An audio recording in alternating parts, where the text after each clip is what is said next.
Hello everybody and welcome back to the layout once again. So today I'm actually going to be doing a viewer requested video, and that is going over my entire locomotive roster as of right now.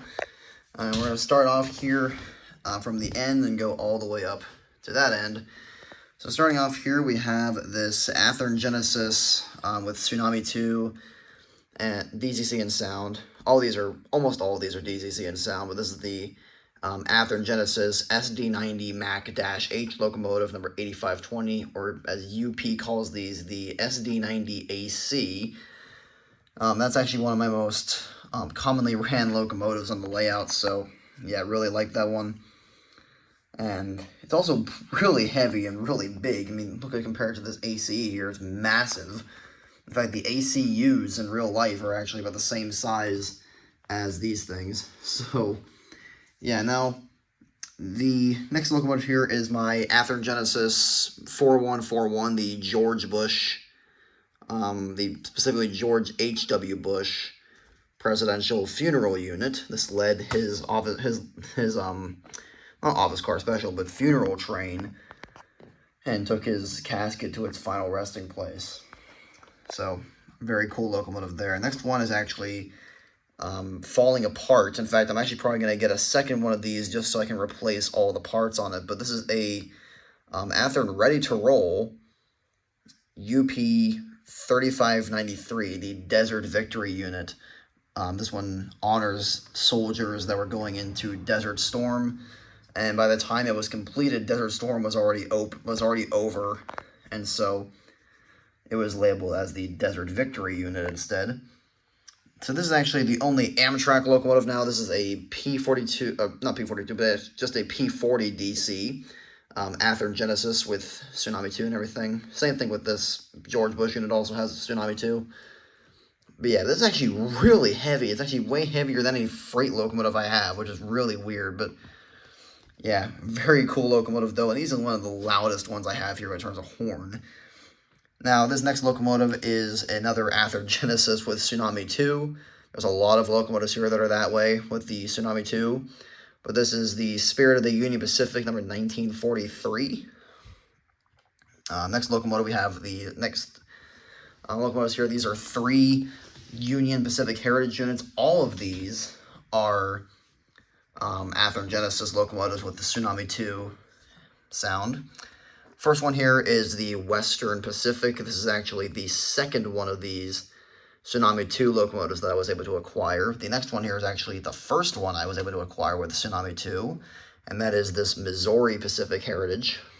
And finally, we actually have the Katy, which is the Missouri, Kansas, and Texas Railroad Heritage. And this is actually really cool because it's based on the paint scheme worn by the Texas Special. So a very cool paint scheme there. Of these 3, of course, the Missouri Pacific Heritage is my favorite one. And yeah, now soon I actually will be making a review video on the Katy, so get ready for that. But anyways, we now have our next 2 locomotives here. Both of these are SD70 ACE locomotives, or really SD70 AH locomotives. And both of these are, again, the Athearn Genesis with Tsunami 2. We have my only weathered locomotive here, and that is the 9096. This one ran with the George Bush unit as second of 2 in the funeral train, and it's the only weathered SD70 AC I have. And the next one here is actually the first Athearn Genesis I ever received, this 9010. Very, very nice locomotive there. And next is actually a Bachmann Sound Value. This is an F unit that was given to me by my best friend Braden. Very nice Santa Fe locomotive there. And this is actually ran on the layout before with the Lackawanna Heritage, which we'll get to in a minute here, leading the train. So yeah, a very nice Heritage unit there. Well, not Heritage unit, but rather just a really cool looking. I just use it more of a display piece at this point, but at the same time, it is definitely really cool. Now, next here is actually an Intermountain. This is an SD40-2 Canadian National Paint. Of course, the headlight up top is actually not working right now, but the ditch lights do, and they are the brightest ditch lights I actually have of any locomotive here. The next locomotive is also an Intermountain. This is a DCC with non-sound, so there's no sound in this one, unfortunately.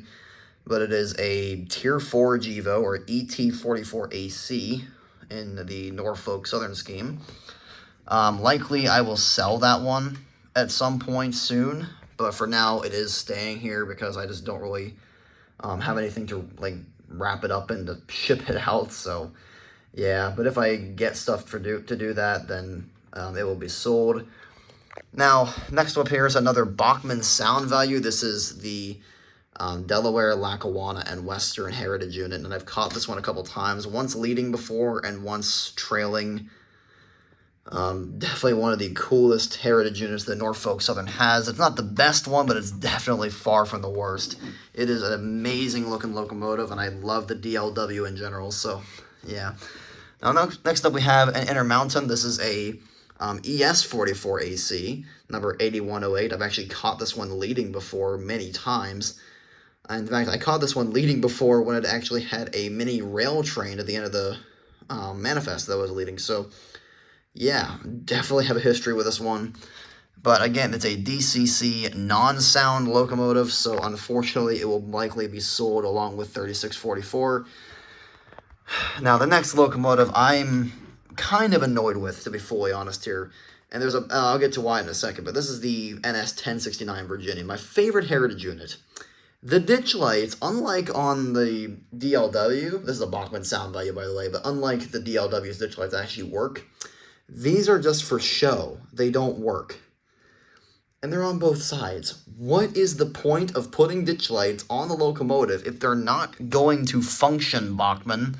Seriously, it is just something that drives me crazy. I don't know why they did that, but it really, really pisses me off. Sorry about going on the rant there, but like, come on, man. That is so incredibly stupid. Now, moving down a little further, we actually have a Broadway Limited. This is with Paragon 4, and yeah, this is a DCC Sound Paragon 4 locomotive. Now, this is an ES44AC, and you may notice that it has a big hole in the top and also a lot of melted plastic there. This is actually a locomotive that I bought in this condition, and I actually bought it mainly because it was in that condition, since I planned to get some paint and stuff and put a burn mark on it and have an actual GE toaster.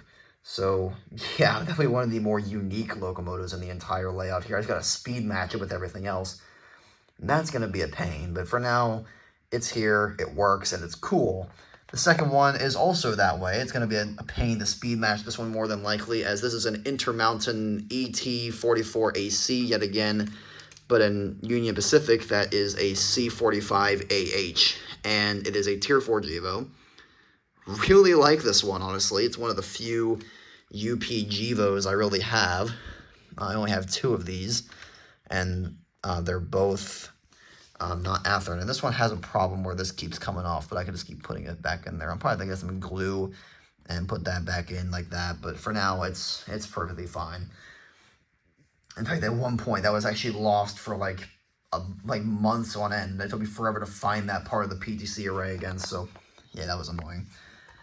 Now we have another Bachmann sound value. This is an SD40-2, and there's nothing actually wrong with the locomotive. So yeah, the Lackawanna though, and the Virginian as well, seem to like short circuit the layout for some reason when I try to run them. I don't know if this is a problem with the decoder or if it's a problem with my NCE, but it's really annoying. So yeah, but this one for some reason doesn't do that. So I don't know what the deal is. Maybe someone can help me out with that, but for now, those two are kind of in my deadline as they keep causing problems on the layout. But moving down to a locomotive that I've also reviewed before, and that is this Montana Rail Link number 4308. This is actually one of the locomotives I run pretty often because I just love this thing. This is, of course, an Athearn Genesis with the Tsunami 2 and LEDs, and it is really cool. It has like truck lights, number boards that illuminate and everything. It's so sweet. And it's also worth noting that the heritage units over there also do have working number boards, but they work with the headlights. So like at the same time the headlights on, the number boards will also be activated. And actually, well, this way, the number boards are separate on this one. And that actually goes for the 90 as well. So yeah, pretty cool. Now, moving down here, we're at the last two locomotives that I've recently reviewed. This one came first, and this was, well, this is the SD59M-2, also known as either the SD59MX or the SD32 Eco. One of the coolest Athearn Genesis locomotives I've ever seen with Tsunami 2, and definitely one of the better ones on the layout. It is so cool. It is pretty much a mixture of like an SD60M and an SD70M into one locomotive, which is just fantastic. And finally, of course, we have this UP-9 44CW, Athearn Genesis Tsunami 2, and this thing is sweet. It's actually the one without a name, and this is actually how this locomotive was painted for the longest time. So, yeah, a really unique locomotive and definitely a very cool -9 44CW. And finally, we have this. This is my Broadway Limited UP-844 Excursion Edition. And this is easily the most expensive locomotive on the layout, and also probably the locomotive that I hold in the highest regard on this layout. This is a $500 unit, and it has Paragon 4 sound, and also has smoke on it too. So it's a really, really cool locomotive. And of course, it's 844, which is the only locomotive in North America that has never been retired before. And for those who want to know as well, this is a standard DC locomotive. And the only reason I have this around is because it's actually very nostalgic to me. This is the locomotive that comes with the Bachmann Rail Chief, like the Rail Chief set, I think it is. It's either Rail Chief or Rail King, but I think it's Rail Chief. But it's a train set. That's actually where I got all these, like, HO telephone poles. And yeah, this is the locomotive that comes with that BNSF 3001. It's a GP40-2R. And this is actually the locomotive that got me into making my layout modernized with all these modern locomotives. So yeah, really, really cool. And that's my entire locomotive roster as of right now. And yeah, most of these have DCC and sound. Almost all of them have DCC. We can actually count how many. 1, 2, 3, 4, 5, 6, 7, 8, 9, 10, 11, 12, 13, 14, 15, 16, 17, 18, 19, 20, 21, 20, 23 locomotives that have DCC in some way. That is insane. So yeah, hope you guys enjoyed this one. Yeah, I don't really have much else to say here. So see you guys later. Peace out, guys.